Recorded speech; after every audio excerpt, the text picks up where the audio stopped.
Eu me lembro aqui que a gente está do lado de uma empresa grande chamada Furna, que está transferindo a sua sede aqui desse bairro de Botafogo para o centro do Rio. Vão ser transferidos, no total, 1.500 pessoas.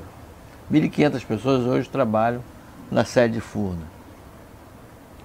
Nem todos vão para a nova, porque alguns vão para áreas operacionais, mas esse conjunto de prédios já abrigou 5.000 funcionários. Mesmo uma companhia estatal que era pesada, difícil de ajustar mão de obra e tal, ela mesmo já reduziu, né? A própria Petrobras chegou a ter 80.000 funcionários, hoje está com 50.000, em torno de 50.000. E a tendência é diminuir. Agora você sabe o seguinte, e uma coisa que, de uma certa maneira, ela é ruim e boa, né? Mas que segura um pouco o mercado de trabalho brasileiro é o nível de produtividade. Isso eu não estou falando, você puxou por Furna, não estou falando isso especificamente do setor público.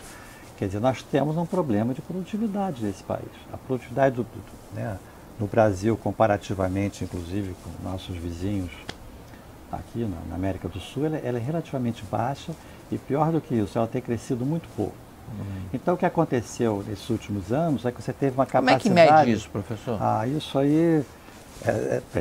Normalmente é a produção física, né? Você desconta valor adicionado, descontado, obviamente, a variação de preço, então você tem um índice de quanto? O índice de quanto por trabalhador ou por horas trabalhadas, basicamente são as duas formas que você calcula. Mas o que eu estava falando é o seguinte, quer dizer, além dela ser baixa, ela tem crescido muito pouco nos últimos anos.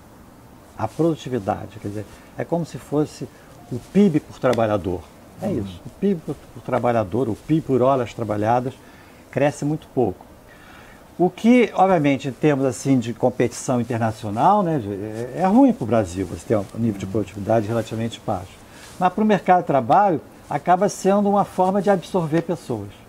Então a gente tem essa faca de dois gumes, quer dizer, por um lado, a produtividade baixa significa que qualquer crescimento da economia, você começa a absorver mais e mais pessoas, mas por outro lado, você não pode viver com produtividade baixa, você tem que correr atrás.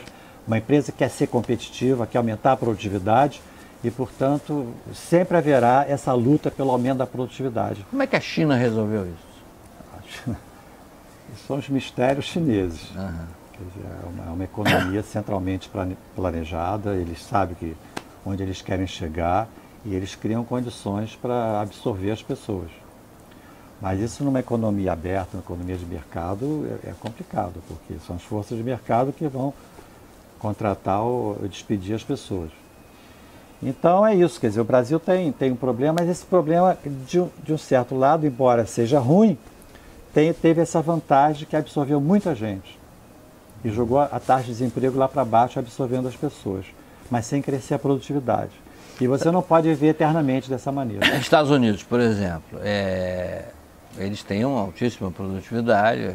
E tem uma taxa de desemprego que está baixíssima. Quase ridícula, né? É uma situação de pleno emprego. A partir e é uma economia que assim, é o limite do setor terciário. O setor terciário é mais de 70% da economia e do emprego. É assim um caso limite. Se você compara com a Europa, você tem salários altos, né? Mas às vezes nem tão altos, né? Mas relativamente altos. O padrão da produtividade do país, né? Taxa de produtividade, você faz a comparação Brasil-Estados Unidos, é tipo 3:1. Dependendo do setor, é 8:1. Mesmo na construção civil, né? Que é uma área... Essa com certeza. Que ainda o a trabalho braçal... nossa é que está muito produtiva, né? Ela se modernizou bastante, mas a gente ficou para trás. A nossa comparação de produtividade versus economias desenvolvidas, ou mesmo as outras economias, a gente se aproximou dos níveis mais baixos, a gente ficou um pouco para trás. Professor, e empreendedorismo, isso não poderia impulsionar um pouco a ocupação, não? Mas nem todo mundo pode ser empreendedor, né, Vidor? Quer dizer, alguns podem, alguns devem, alguns vão ter sucesso. É o chamado, né? Se você pensar no limite, é o trabalhador autônomo, trabalhador por conta própria. Ele é um empreendedor. Ele é um empreendedor. Mas o empreendedor de sucesso, o empreendedor que monta uma startup da vida, coisa e tal, ele vai possivelmente funcionar com poucas pessoas trabalhando em volta dele. De repente, tudo bem, absorve mais pessoas.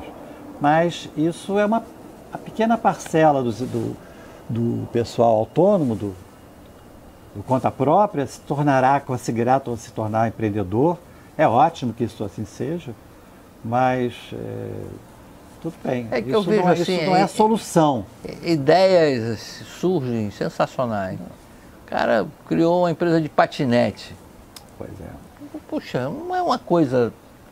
Fantástico. Patinete que você sai por aí desde qualquer lugar. Isso. Agora mesmo, encontrei vários patinetes aqui no mundo inteiro você vê isso. Poxa, mas por que eu não pensei nisso antes? E o Uber? O que você acha do Uber? O Uber é fantástico. O Uber gera emprego para burro. Agora, eu tenho dúvida se o chofer de Uber vai conseguir renovar o seu carro depois de 5 anos ganhando o que ele ganha. Ele não conta a depreciação, não. Né? Vocês vão contar a depreciação, acabaram os 5 anos, acabou seu carro, acabou sua renda. No Rio de Janeiro, o pessoal de táxi diz que tem cerca de 30 mil taxistas e tem 250 mil trabalhando até porque nos aplicativos, como eles chamam. Né? E tem muita gente que é chofer de Uber durante 4 horas por dia, complemento de renda. Não é a profissão dele. E o taxista não, o taxista é o taxista. E o taxista tem despesas altas.